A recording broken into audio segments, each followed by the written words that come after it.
Case involving a major dogfighting ring in Axis will be presented to a grand jury.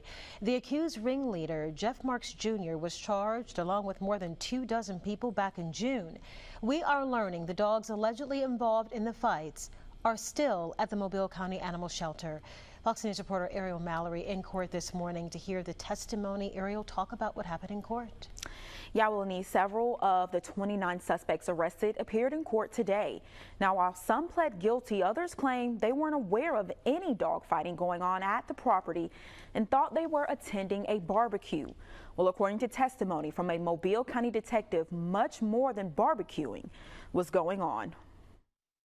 A case surrounding an alleged dogfighting ring in Axis is headed to a grand jury. Late this afternoon, testimony was heard from a number of the suspects arrested and a Mobile County Sheriff's Office detective. In June, these 29 people were arrested after MCSO raided a home in Axis. Investigators say these photos show the ring at the house, a number of guns found, and almost 20 pounds of marijuana. The accused ringleader, Jeff Marks Jr., was in court today. According to Detective Alvin Latner, Marks had more than 32 dogs at his home. Latner says Marks owned several treadmills, dog leashes, and found one dog severely bleeding. According to testimony, the detective says deputies used drones to conduct surveillance at the house. Latner testified they have video showing several people walking in and out of a storage shed, several with large amounts of cash. Latner also testified he interviewed Mark's girlfriend, Nikeria Trotter, who was also arrested. He says Trotter claimed she didn't know about the dogfighting going on and thought it was a cookout.